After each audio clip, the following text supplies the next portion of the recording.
Comenzaremos nuestro módulo de atención a pacientes con enfermedades infectocontagiosas con el eslogan de ONU-SIDA para el año 2022. Poner fin a las desigualdades, poner fin al SIDA, poner fin a las pandemias. En esta primera video instruccional trataremos sobre la infección por el VIH-SIDA, conceptos actuales. Comenzaremos hablando de la epidemiología del VIH-Sida, considerada una pandemia oculta. Recordemos que es una pandemia porque hay millones de personas afectadas por esta condición en todos los países del mundo. Esta infección o esta pandemia se descubrió en el año 1981 con los primeros casos de hombres que tenían sexo con hombres que morían de neumonías atípicas y de infecciones oportunistas. En el año 1983 se descubre por primera vez el virus de inmunodeficiencia humana, que era el causante del síndrome de inmunodeficiencia adquirida o SIDA. En el año 1995-96 se crea el primer cóctel de antirretrovirales que son la base para el tratamiento antirretroviral combinado que se aplica actualmente en los pacientes que viven con VIH. En el 2001 se crean medicamentos genéricos para aumentar la cobertura de la población o de acceso al tratamiento de aquellas personas que vivían con el VIH-Sida. Y en el 2002 se crean test rápidos de diagnóstico de VIH para aumentar la cobertura de diagnóstico de esta infección. En el 2012 raramente se reporta el primer caso de curación o de remisión completa del VIH, fenómeno que se vuelve a repetir en el 2019. Como datos históricos de la infección por VIH, 79.3 millones de personas han contraído la infección desde el inicio de la pandemia en 1981. Y de estos, 36.3 millones de personas fallecieron por causas relacionadas o enfermedades relacionadas al desarrollo del síndrome de inmunodeficiencia adquirida. Actualmente, en el año 2021, de acuerdo a datos suministrados por ONU-SIDA, 37.7 millones de personas viven con la infección, de los cuales 36 millones son adultos y 1.7 niños. 1.7 millones de personas contrajeron la infección en el año 2021 y en este año 690.000 personas fallecieron por enfermedades relacionadas al SIDA. Es importante recordar o hacer destacar que que hay una reducción del 40% de muertes por el SIDA en comparación con el año 2004, en donde hubo 1.3 millones de fallecidos. Para el año 2021, 84% de las personas que viven con VIH conocían su estado serológico, es decir, conocían que padecían de esta condición. Sin embargo, es importante destacar que todavía hay 7.1 millones de personas que viven con el VIH-Sida y no lo saben, pudiendo ser posibles transmisores de la enfermedad y también personas que no están en tratamiento antirretroviral combinado, lo que podría provocar el desarrollo del síndrome de inmunodeficiencia adquirida, producto de la evolución de la infección. Es importante destacar que 28.2 millones de personas que viven con el VIH tienen acceso al tratamiento actualmente. Con respecto al VIH-Sida y la pandemia de COVID-19, ya se ha demostrado que las personas que viven con VIH sufren cuadros más severos y tienen mayor comorbilidades por el COVID-19. A mediados del año 2021, la mayoría de las personas que vivían con el VIH no tenían acceso a las vacunas anti-COVID-19, a pesar de que era un grupo muy vulnerable a esta infección, lo que habla de las desigualdades en el trato de los pacientes que viven con VIH-Sida. Estudios de Inglaterra y Sudáfrica han revelado que el riesgo de morir por COVID-19 entre las personas con VIH era el doble en comparación con la población general. También han destacado que se han disminuido en un 41% las pruebas de diagnóstico y en un 37% las remisiones para el tratamiento de nuevos casos de pacientes que han contraído la infección por VIH-Sida, lo que habla de que se ha descuidado un poco la atención de los pacientes que viven con VIH-Sida y las esfuerzos para el diagnóstico temprano de la enfermedad debido a la premisa y a la evolución y a que todos los recursos y esfuerzos han sido destinados a la lucha contra la pandemia por COVID-19. Es así como la doctora Clarissa Etienne, directora de la OPS, establece o sostiene que se prevé que el COVID-19 exacerbe las desigualdades en los pacientes que viven con VIH debido a su impacto en los servicios esenciales de salud, especialmente en los países con sistemas de salud frágiles. Por estas razones debemos intensificar nuestros esfuerzos para proteger estos servicios y mantenernos centrados en nuestra meta final de eliminar el SIDA causante de un terrible sufrimiento. Para el año 2020 se planteó la meta 90-90-90. ¿Qué quiere decir esta meta? Que el 90% de las personas que viven con VIH deben conocer su estado serológico y actualmente para el año 2021 84% de las personas que tienen VIH-Sida conocen su estado serológico. Que el 90% de las personas que conocen su estado serológico reciban tratamiento antirretroviral y se ha alcanzado actualmente una cobertura a nivel mundial de 87%, es decir, que el 87% de los pacientes que viven con VIH-Sida reciben terapia antirretroviral combinada y que el 90% de las personas con tratamiento antirretroviral presenten una carga viral indetectable y esta meta se ha logrado. Y este aspecto es muy importante porque hoy en día se sabe que una persona que tenga una carga viral indetectable no transmite la infección por VIH.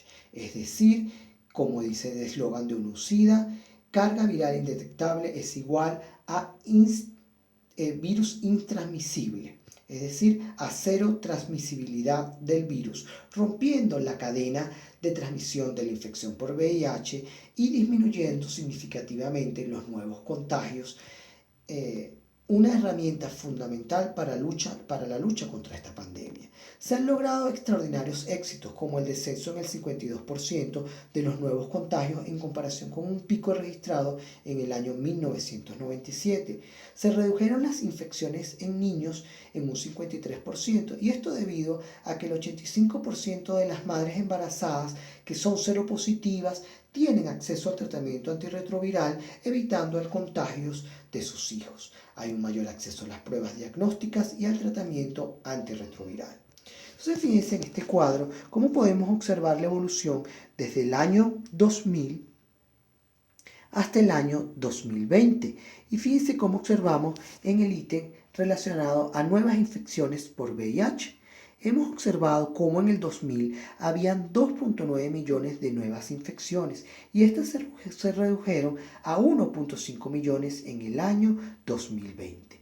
Cuando comparamos las nuevas infecciones por el VIH en menores de 15 años, vamos a ver que de 520.000 niños que fueron infectados en el año 2000, esta cifra se redujo básicamente o principalmente a 150.000 niños infectados.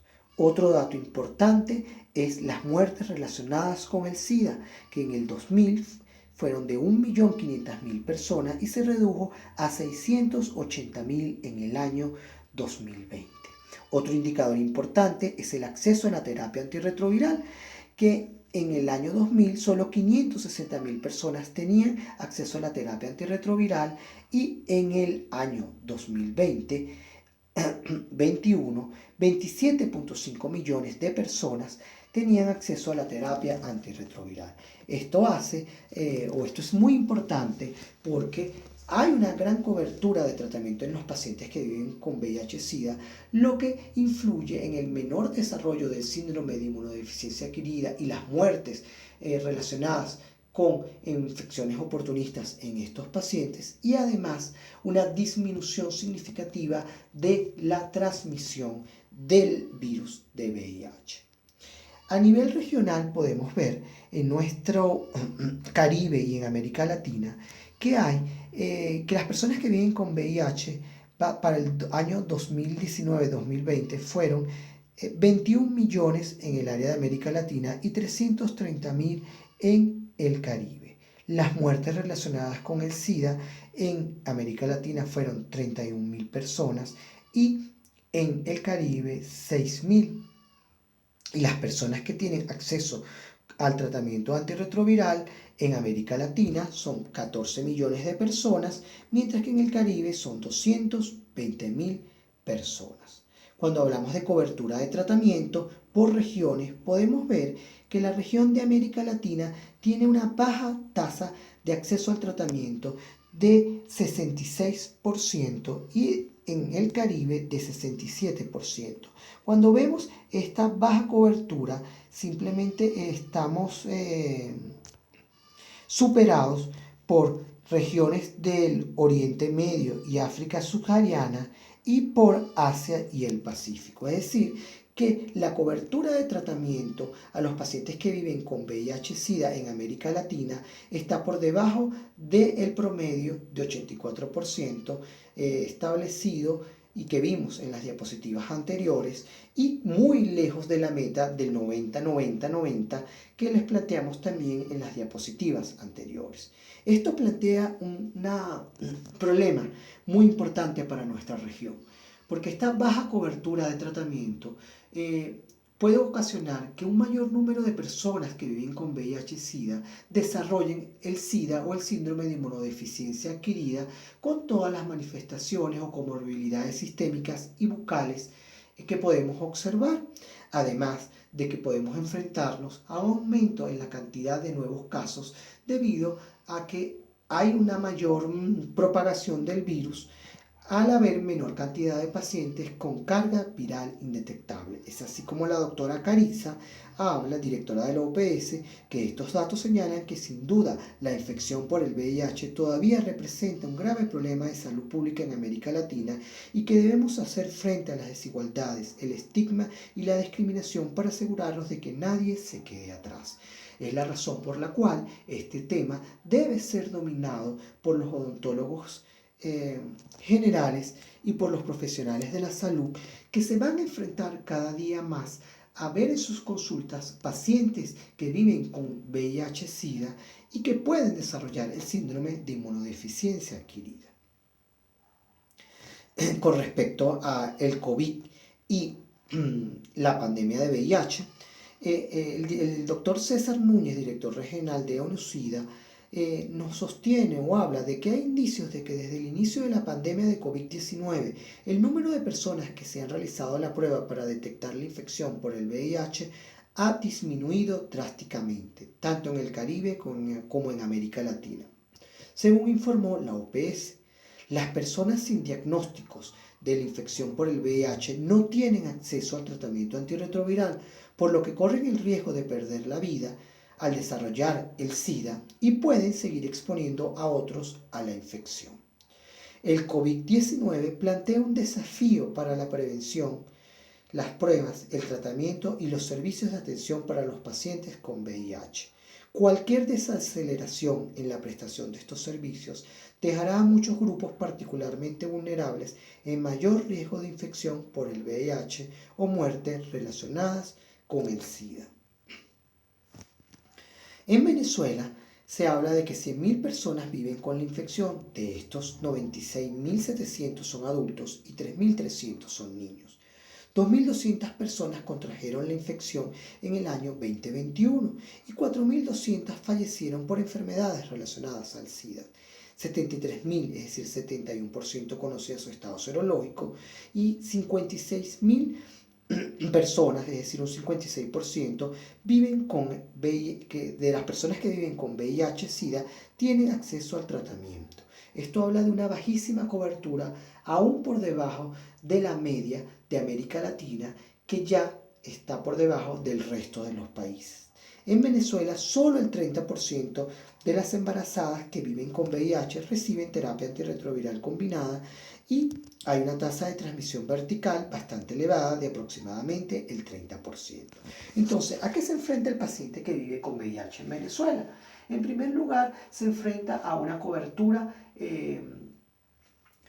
baja de acceso al tratamiento, debido a que puede estar afectado el acceso a los servicios de salud que dan estos medicamentos, principalmente en los pacientes que viven en áreas rurales y en áreas remotas del país, en donde es bastante difícil el traslado a las principales ciudades de nuestro país, en donde se encuentran los centros de atención a los pacientes que viven con VIH-Sida.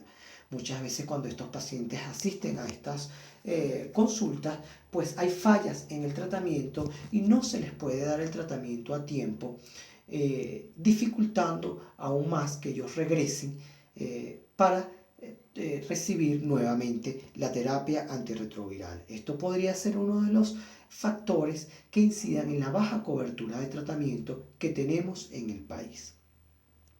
A pesar de que a través del Plan Maestro diseñado por ONUSIDA para Venezuela, se ha llegado al país una gran cantidad de tratamiento antirretroviral combinado para nuestros pacientes.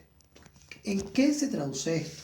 En que vamos a tener una mayor cantidad de pacientes que pudieran desarrollar el síndrome de inmunodeficiencia adquirida con las manifestaciones bucales que veremos en la próxima clase y sistémicas, aumentando el número de muertes de personas por SIDA y aumentando la propagación o el contagio de la infección viral. Además del aumento de la cantidad de niños que nazcan con VIH-Sida debido a la baja cobertura de las mujeres seropositivas que están sometidas a tratamiento antirretroviral combinado. Esa es la razón por la cual en Venezuela es aún más importante que los profesionales de la salud conozcan el manejo de los pacientes que viven con VIH y especialmente el personal odontológico. El virus de inmunodeficiencia humana es un virus ARN que está formado por una cápsula, como vemos aquí, que tiene unas proteínas de transmembrana, una proteína de fusión que se llama GP120 y otra proteína de transmembrana que vemos en color rojo que se ve GP41. Estas dos proteínas, GP120 y GP41, son importantes para la infección de la célula del huésped o del ser humano. Dentro del virus encontramos una cápsida viral que envuelve al material genético, en este caso al ARN del virus, y esta cápsida está formada por una proteína denominada P24, y que vamos a ver que es importante para el desarrollo de las nuevas pruebas diagnósticas mucho más eficaces y eficientes. En la matriz viral hay una matriz proteica formada por una proteína denominada P17. Ahora vamos a ver cómo el virus del VIH infecta a el cuerpo humano. Y veámoslos a través de este video de YouTube.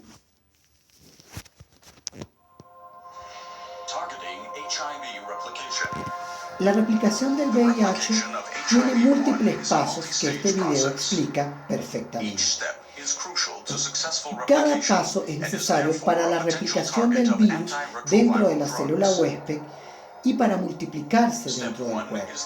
El primer paso es la unión del virus a la célula del cuerpo humano, específicamente al linfocito TCD4.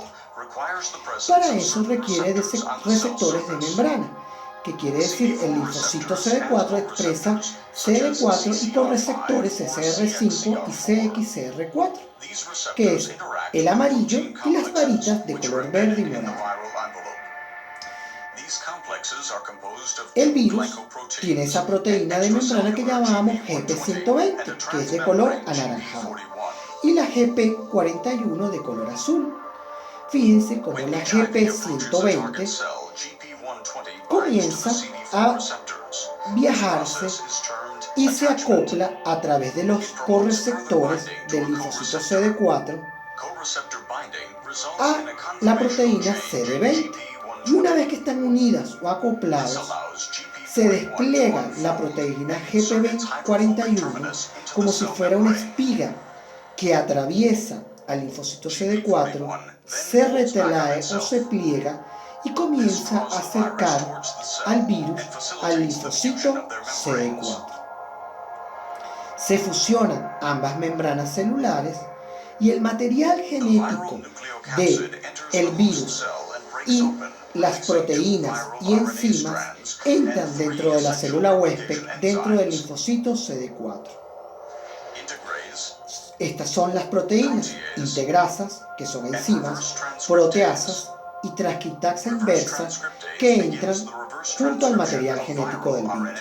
La transcriptasa inversa toma básicamente al ARN viral, como vemos aquí, y hace que se transcriba una hebra de ADN viral, que la vemos de color morado. Luego, la enzima polimerasa hace que se forme una segunda hebra de ADN viral, formando un ADN viral que a través de la proteína integrasa, que corta algunos nucleótidos, la va a unir al material genético de la célula huésped del linfocito CD4. Al unirse, entonces tenemos que el ADN viral está integrado al ADN de la célula huésped. ¿Para qué? Para que se transcriba a través de ese ADN viral ARN mensajeros que van a producir las proteínas para formar nuevas partículas virales dentro de esa célula. Entonces ese ARN viral viaja y permite la síntesis de proteínas que son procesadas por las proteasas para formar proteínas maduras de los nuevos virus que se van a ensamblar dentro de este linfocito CD4. Estas proteínas, más el material genético de ARN viral, se envuelven por una cápsida y salen del linfocito CD4 formando una cubierta y una partícula viral madura que va a infectar a nuevos linfocitos CD4. Y ese linfocito CD4 va a morir, producto de la replicación del virus dentro de su citoplasma. Y va a infectar a nuevos linfocitos CD4.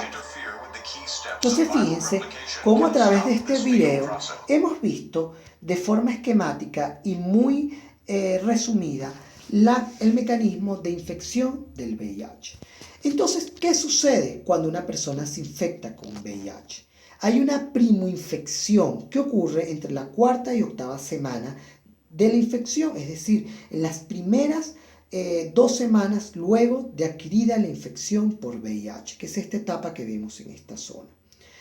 Y en esta fase, el paciente experimenta síntomas de una infección viral cualquiera, como puede ser fiebre, malestar general, sudoración nocturna. Pero ¿qué vamos a ver aquí? Vamos a ver en primer lugar, en esta curva verde, un descenso brusco de la cantidad de linfocitos CD4, porque ya vimos en el video anterior que la célula huésped que es infectada por el virus del VIH es el linfocito CD4 y que esta virus se replica dentro del linfocito CD4 produciendo su muerte. Por lo tanto, en esta primera etapa hay un descenso brusco de la cantidad de linfocitos CD4 que son los responsables de la aparición de los síntomas sistémicos del paciente. Pero a la vez, como hay una amplia replicación viral, hay un aumento de la cantidad de virus de VIH circulando en sangre.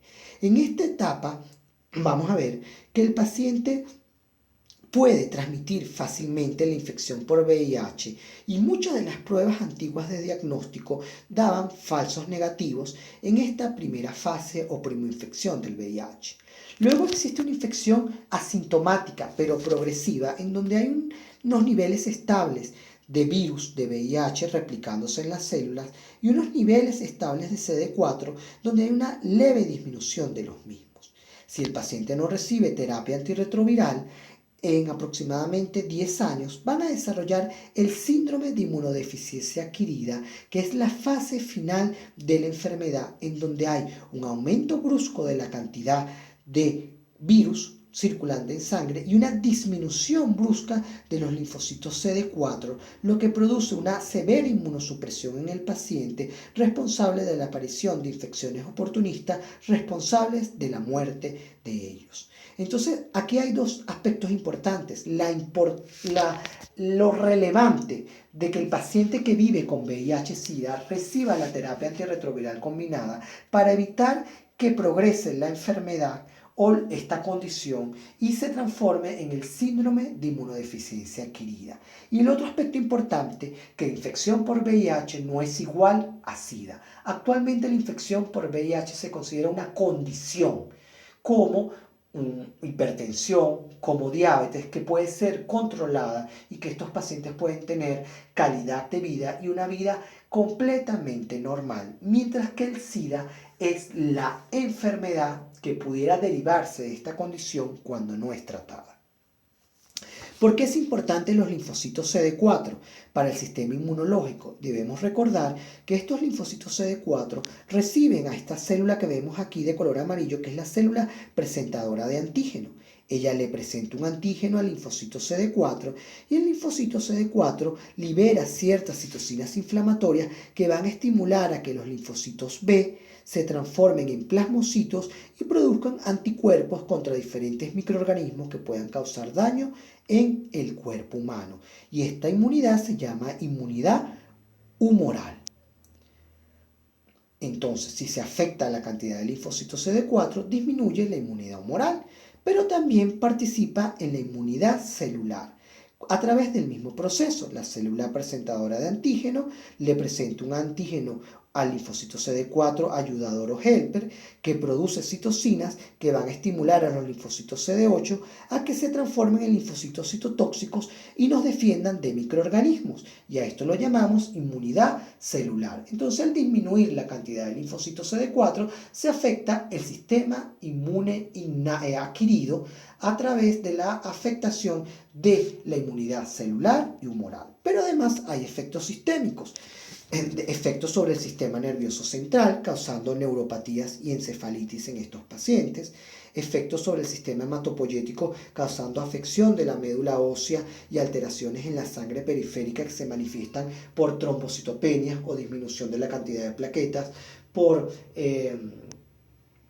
anemia severa, con todas las complicaciones que ya puede traer. Igualmente trae efectos sobre el sistema respiratorio, efectos sobre el sistema cardiovascular y lesiones vasculares, y evidentemente, como vimos, una inmunosupresión severa por la destrucción del tejido linfoide. Además de que la infección por VIH constantemente produce una infección crónica en todo el cuerpo. Los pacientes que viven con VIH en el momento de su diagnóstico pueden ser clasificados en varias categorías, dependiendo de sus características clínicas o la presencia de síntomas y signos clínicos de la enfermedad y de la cantidad de linfocitos CD4. Es importante destacar que un paciente con inmunosupresión severa se considera a todos aquellos que tienen menos de 200 linfocitos CD4 por milímetros cúbicos. Y a estos pacientes todos se categorizan en categoría 3, A, B y C. Todos los pacientes que vemos en esta categoría son pacientes considerados en fases de SIDA. A y B son pacientes que no presentan lesiones típicas o asociadas al SIDA, lesiones sistémicas, dentro de las cuales también se pueden incluir algunas lesiones bucales que veremos en la próxima clase. Y los pacientes con C son aquellos pacientes que presentan lesiones y manifestaciones clínicas del SIDA. Además, los pacientes que tienen una inmunosupresión moderada, que va desde 200 a 499 linfocitos CD4 por mililitros cúbicos, se clasifican en la categoría 2. Los A y B no tienen manifestaciones clínicas y los C tienen manifestaciones clínicas del SIDA y ya entran en la fase de SIDA. Y los que tienen inmunosupresión leve de una mayor cantidad de linfocitos CD4 mayor a 500 por milímetros cúbicos se clasifican en la categoría 1. Y solo los pacientes que tienen manifestaciones clínicas del SIDA son considerados en C1 y pueden ser considerados pacientes en fase de SIDA. ¿Cuál es el modo de transmisión del VIH? El principal mecanismo de transmisión es a través de fluidos genitales, del semen y de fluidos vaginales. Es decir, que el principal factor o elemento de contagio de la enfermedad es tener relaciones sexuales sin protección, sin condón. También a través de esta vía pueden contagiarse aquellos pacientes que son sometidos a transfusión sanguínea y aquellas personas que consumen sustancias estupefacientes inyectadas a través de vía endovenosa y que comparten jeringas, porque el siguiente mecanismo de transmisión es a través de la vía sanguínea. A través de esta vía sanguínea se ha hablado de que algunos profesionales de la salud pudieran contagiarse de la enfermedad ante accidentes laborales con objetos cortopunzantes. Sin embargo, actualmente se sabe que el riesgo de contagio a través de este accidente ocupacional es de menos del 0,5%, porcentaje que ha disminuido debido a que la mayoría de los pacientes que viven con VIH tienen carga viral indetectable y por lo tanto no transmiten la enfermedad, además de que, como veremos en esta presentación, se ha diseñado un tratamiento preventivo para aquellas personas que han sido expuestas a la infección que tiene una alta eficacia y efectividad. Otro mecanismo de transmisión es a través de la madre y el hijo, como vemos aquí, a través de la circulación uteroplacentaria. Es decir, que aquellas madres seropositivas que no reciben tratamiento antirretroviral pueden transmitir la infección a el niño durante todo el desarrollo embrionario y fetal, pero aquellas madres que reciben terapia antirretroviral combinada pues pueden tener perfectamente niños sanos. La leche materna hoy en día no es considerada un medio de transmisión de la enfermedad, por lo cual las madres que viven con VIH pueden amamantar a sus hijos. Es importante romper el estigma con nuestros pacientes y con la población en general, que el VIH no se contagia por contacto, por compartir objetos, por besos ni por picada de zancudo, que son algunos de los estigmas de esta enfermedad. ¿Cuáles son los grupos de riesgo? Los grupos de riesgo son los hombres que tienen sexo con hombres, las personas que se inyectan drogas, las trabajadoras sexuales y las personas transgénero. Pero actualmente no es correcto hablar de grupos de riesgo, sino de conductas de riesgo. ¿Por qué? Porque realmente lo que nos expone o aumenta el riesgo de padecer de VIH-Sida es tener una gran cantidad de parejas sexuales y tener sexo sin protección, principalmente sexo vaginal y anal, porque se ha comprobado que a través del sexo oral son bajísimos los niveles de transmisión de la enfermedad, por decir 0%. Es decir, que es prácticamente imposible contagiarse de la enfermedad a través del sexo oral, debido a que el virus es muy lábil, fuera del cuerpo permanece muy poca cantidad de tiempo y además la saliva presenta sustancias antivirales que inactivan al virus del VIH. Y esto es importante porque en los últimos años se ha visto un aumento de la prevalencia del VIH-Sida en hombres heterosexuales y mujeres, porque se ha tenido el mito de que esta es una infección de hombres que tienen sexo con hombres o gay. Y no es así. Entonces hemos visto como ya el 50% de los nuevos contagios principalmente son en mujeres heterosexuales y el siguiente grupo de riesgo ha sido los hombres heterosexuales que tienen gran cantidad de parejas sexuales y sexo sin protección. ¿Cómo se hace el diagnóstico? A través de pruebas. Anteriormente existían unas pruebas de anticuerpos, es decir, que cuando el cuerpo producía anticuerpos contra el VIH, pues esos anticuerpos a través de las pruebas denominadas de ELISA se identificaban y se hacía el diagnóstico de VIH. Pero estas pruebas o ELISAs viejas tenían digamos que,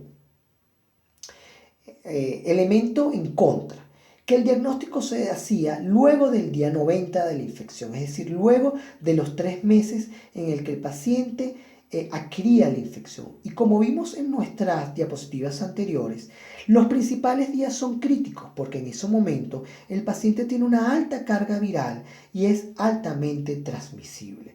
Entonces se desarrollaron otras pruebas que son los ELISA de cuarta y quinta generación. El de cuarta generación detecta la infección al día 28, es decir, en el primer mes de infección, básicamente porque busca ciertos antígenos virales, básicamente la proteína P17, y tiene una efectividad para detectar los casos del 95%.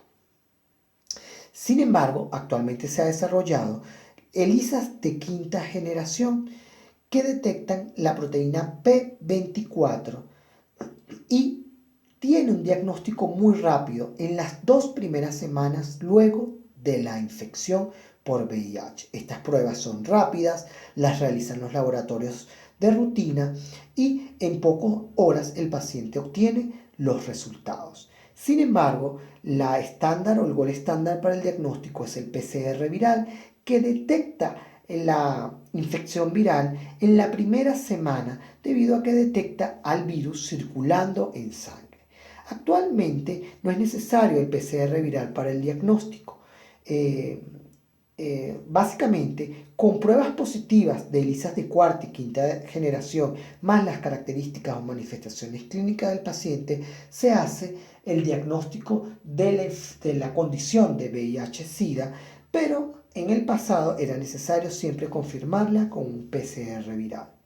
La OMS ha, digamos que desarrollado en el último año pruebas autoadministradas debido a que por la pandemia del COVID-19, como vimos, ha habido una disminución de la movilidad de la población y de los accesos a los servicios de salud para realizarse las pruebas de diagnóstico de VIH. Entonces, como una estrategia para combatir esta, digamos que barrera para el diagnóstico de los nuevos casos, ha desarrollado pruebas autoadministradas que los pacientes pueden colocarse, pincharse y con una gotita de sangre colocar en test rápidos que hacen el diagnóstico de la enfermedad, y luego, por supuesto, ellos deben ir a los centros de salud para confirmar el diagnóstico de VIH-Sida. Como hablamos, la terapia antirretroviral combinada básicamente lo que busca es impedir la replicación viral.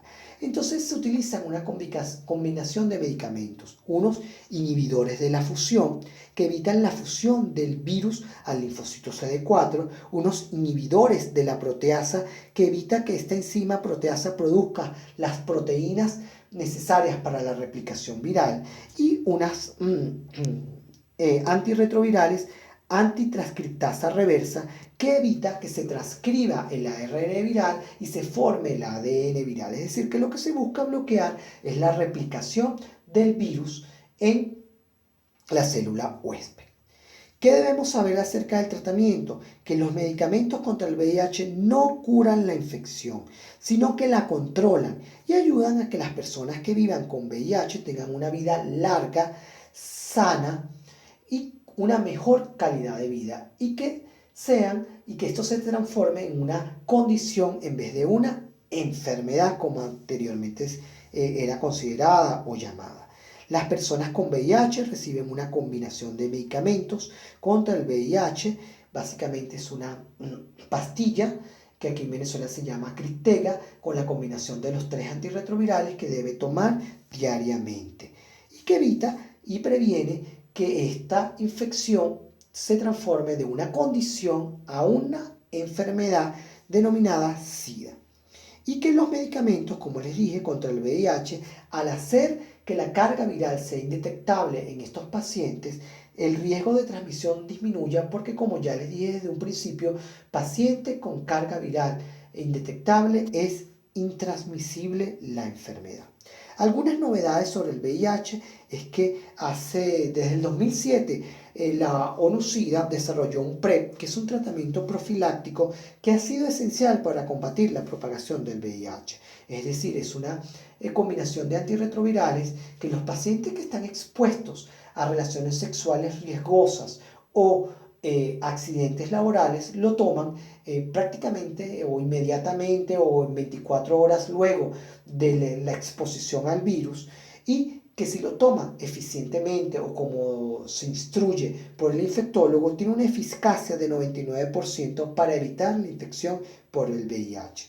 Actualmente se han desarrollado otras modalidades de PrEP una inyectable de larga duración que se aplica cada 2 meses y que es ideal para grupos de alto riesgo como trabajadoras sexuales o personas transgénero que pueden tener relaciones sexuales riesgosas con una mayor frecuencia. Entonces, a través de este PrEP que se inyecta por vía intramuscular y que tiene un efecto de 2 meses, pues evitamos y protegemos a este grupo de población vulnerable a la infección por VIH-Sida.